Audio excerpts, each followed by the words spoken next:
동생을 본 큰아이의 마음을 이해해 주시는 게 매우 중요해요. 그런 이야기 할 수 있잖아요. 사실 그렇잖아요. 큰아이는 나의 첫사랑이죠.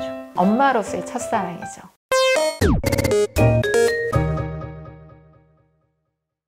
안녕하세요. 저는 한솔어린이보육재단 배주아입니다. 안녕하세요. 저는 조메리명희입니다. 교수님은 형제 관계가 어떻게 되세요? 저는 사형제의 맏딸이에요. 네, 혹시 어릴 때 어떤 외동 힘듦이 당연히 있었죠. 네. 나는 외동이 소원이에요. 그랬어요. 그래서 외동딸이 있었어요. 제 친구 중에 김미경이라고. 근데 얼마나 부러워했나 몰라요. 좀 철이 없는 얘기지만 우리 엄마는 왜 이렇게 많이 낳았을까 뭐 이런 생각도 했었고. 저는 이제 오빠 한 명 있는데 이제 어릴 때부터 그냥 엄마 아빠는 오빠만 좋아해 이런 마음을 좀 갖고 자랐던 것 같아요. 그래서 부모님들께서도 이제 아이 둘 뭐 셋을 이렇게 양육하시면 아이들끼리 좀 사이좋게 잘 컸으면 좋겠다라는 이제 바람들이 많이 있으실 것 같은데, 이제 저처럼 이런 마음을 갖지 않고 우리 엄마는 나만 좋아해 이런 아이들로 좀 성장하면 좋겠다라는 개인적인 생각이. 우리 부모님들은 다 형제는 피를 나눴으니까 뭐 피는 물보다 진하니까 서로 사이좋게 지내야 된다 이런 생각들을 갖고 계시잖아요. 형제끼리 사이좋게 지내야 된다, 이거는 노력 없이는 잘 되지 않고요. 그거는 그냥 부모의 희망사항이다라고 말씀드리고 싶어요. 그렇군요. 네. 그래서 오늘의 주제는 바로 형제 자매 간의 갈등입니다. 그래서 이제 엄마 아빠가 조금 더 아이들의 문제 상황에 좀 현명하게 어떻게 하면 대처하실 수 있는지, 그래서 저희가 미리 또 질문을 받아봤는데요. 사실은 형제 자매 간의 갈등 중에 가장 1순위가 이 질문인 것 같아요. 첫째 아이가 동생이 태어나고 나서 동생처럼 나도 애기야, 나도 뭐 젖병에다가 우유 먹고 싶어, 이렇게 막 그 혀 짧은 소리, 애기 소리도 내고, 그렇게 약간 퇴행 행동이라고 하는데 그런 것들을 좀 많이 올려주셨더라고요. 둘째, 셋째가 퇴행을 보인다라는 말 들어보셨어요? 아니요. 맞죠. 그래서 동생을 본 큰아이의 마음을 이해해 주시는 게 매우 중요해요. 어떤 경우는 정말 엄마가 속 터진다라고 하면서 얘기하셨는데, 그냥 자기가 이렇게 서서 이렇게 소변을 이렇게 보면서 자기 쉬를 이렇게 보고 있더래요. 그런 아이가 아닌데. 그리고 뭐 그 아이 동생 거 뺏어서 자기가 이제 젖병 막 빨고 있고 막 이렇게. 그러면 막 엄마들 난리죠. 혀 짧은 소리 하신다고 그랬잖아요. 혀펴 막 그래요. 혀펴. 누가 그랬어? 근데 한번 생각해 보세요. 큰애 마음에서는 동생을 엄마가 자꾸 보고, 동생 볼 때는 웃고 또 막 그죠? 그랬또 이랬또 사실 엄마도 혀 짧은 소리 하시거든요.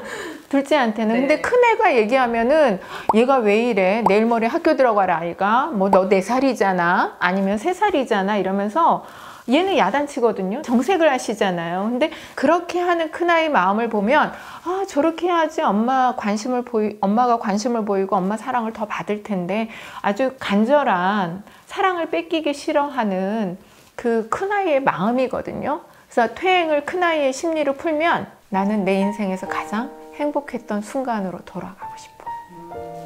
그런 거거든요. 그리고 어머님들이 얘기하신 것처럼 엄마 나도 아직 애기야 그랬는데 애기 맞잖아요. 대부분 2살 아니면은 뭐 연년생도 있고, 동생은 나는 잘 보살펴줘야 되는 형아야 누나야 라고 어떤 정서 발달이 되지도 않은 상황에서 어느 순간 그 세상의 중심이 자기였던 데서 동생으로 이렇게 가는, 정말 그 낯선 경험들을 하는 거잖아요. 그러면 이 아이한테는 그게 굉장히 큰 쇼크죠. 충격이죠.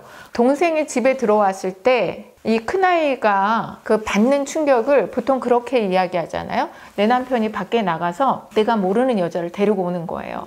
그럴 때 충격? 여보, 우리 셋이 이제는 사이좋게 지내야 돼. 이런 말을 들었을 때 충격이라는 거예요. 근데 큰애가 그렇게 마음은, 자기의 감정은 느끼는데 그것을 이렇게 표현을 잘 못하죠. 만 2세만 돼도 아이들이 어른들이 느끼는 감정은 다 느낀다고 하거든요.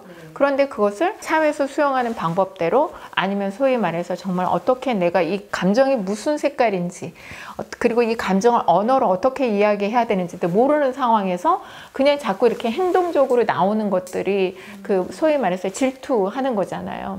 그러니까 동생 거 뺏거나 아니면은 이쁘다 이쁘다 하는 거야. 그럼 엄마 볼 때는 이렇게 하다가 안 보면 또 짚고, 네, 아니면 꼬집고 아니면 그냥 팍 밀치고 자기가 이렇게 이게 보면은 큰애들이 다 그런 질투하는 마음 그리고 또 그렇게 함으로써 내가 너보다는 커, 너보다는 세 이런 것들을 좀 보여주고 싶어 하는 거거든요. 약간의 어떤 과시욕. 그렇죠.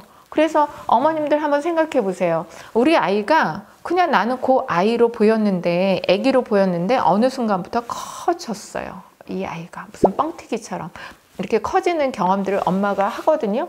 근데 그것을 언제 하냐면 작은 애 태어나면 얘 보다가 얘 보면은 헉, 이렇게 큰 그리고 오히려 둘째 보면서 얘 언제까지 이렇게 키워? 언제 이렇게 너는 클 거니? 뭐 이런 거. 빨래 개면은 우리 둘째 거는 요만한데 큰애는 요만하잖아요. 그러니까 그다음부터는 너는 형아잖아. 너는 누나잖아. 그러니까 동생을 어떻게 해야 돼? 그러는데 얘한테는 굉장히 그게 아직은 잘 이해가 되지 않는 상황이라는 거죠. 그래서 큰아이 마음을 좀 큰아이 편에서 이해해 주시는 게 좀 필요하겠다 말씀드릴 수 있어요. 그리고 이제 어떤 아버님이 질문을 주셨는데 이제 둘째가 태어났더니 첫째가 더 엄마한테 껌딱지가 돼서 이제 아빠 입장에서는 둘째를 케어하기도 어렵고 첫째를 좀 봐줘야 될 것 같은데 굉장히 난감하시다. 이럴 땐 어떻게 해야 되냐 이런 질문이 있었어요. 그렇죠. 네. 아빠 도움이 굉장히 절실하고 또 정말 도와주셔야 돼요. 둘을 엄마가 다 케어를 못해요. 그래서 어머님들이 상담 오셔서 하시는 얘기도 나를 딱 반으로 나눴으면 좋겠어요. 이런 이야기 진짜 많이 해요. 또 어떤 이야기 하시는 분도 봤냐면 내가 무슨 부귀 영화를 누리겠다고 이 둘을 낳아서 이런 이야기도 하시고 그래서 정말 아빠가 함께 하셔야 되는데요. 그래서 내가 좀 해보려고 했는데 큰애가 나는 싫어하고 엄마한테 더 붙는다. 그거는 사실은 평소에 아빠가 아이와의 어떤 이제 그 사이를 말하는 것일 수도 있어요. 둘째 낳기 전에 사실 큰아이도 나랑 우리 와이프랑 같이 하는 시간 또 우리 아이랑 같이 하는 시간이 많았다면 아빠하고 놀아야지 라는 게 자연스럽게 좀 될 수가 있는데 엄마랑 많은 시간을 같이 했던 앤데 갑자기 동생이 태어나고 이제 너는 이리 와 아빠랑 놀아 이러면 이 아이 입장에서는 엄마를 뺏겼다라는 생각이 들고 그것 봐 동생이라는 불청객이 아니면 저 이상한 놈이 이렇게 와가지고는 엄마의 사랑을 독차지하고 나는 이제 어떻게 해요? 아 그래서 이제는 동생 편이구나. 엄마들이 그런 얘기도 하시더라고요. 이제 너 사랑 많이 해줬잖아 엄마가. 이제는 동생 차례야. 너 진짜 사랑 많이 받은 거야. 그리고 저한테도 그래요. 아우 선생님이 얘 진짜 사랑 많이 해줬어요. 우리 뭐 시댁이든 아니면 친정이든 얘가 첫 아이거든요. 그러다 보니까 저희 집에 한번 와보세요. 얘 장난감만 한 방이에요. 막 이렇게 얘기하시는데 문제는 그걸 아이가 아니하는 거죠. 그런 사랑을 받았다면 더더욱 받고 싶죠. 사랑이 2년 딱 받고 충족이 되는 게 사랑인가요? 오히려 그 사랑이 온전히 자기한테만 와야 되는데 그게 나뉜다고 생각하니까 아 엄마는 나의 엄마이기도 하고 우리 동생의 엄마이기도 해.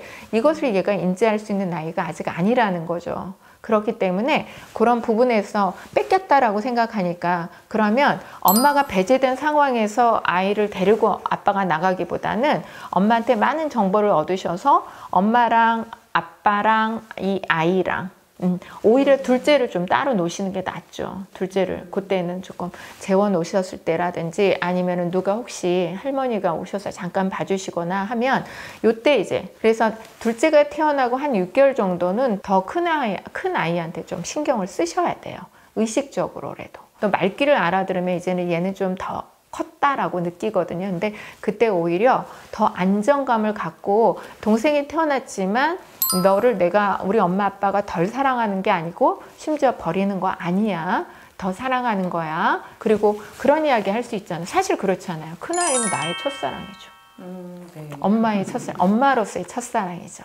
그죠? 그러니까 그게 얼마나 그죠? 그래서 그 관계를 조금 더 돈독히 할 수 있는 방법들을 아빠가 혼자 하시는 게 아니라 엄마랑 같이 상의하셔서 엄마도 아빠를 많이 도와주시면 좋을 것 같아요. 얘가 잘하는 것, 좋아하는 장난감 이런 정보들을 많이 줘서 아빠가 딱 이렇게 밀착할 수 있도록 그리고 걱정 안 하셔도 되는 것 중에 하나가 뭐냐면 엄마랑 끈끈한 사이를 가졌기 때문에 즉 안정적인 애착 관계를 형성했기 때문에 이 아이가 엄마랑 안 떨어지려고 하는 거예요. 그래서 딱 붙어야 잘 떨어진다라고 생각하시면 돼요.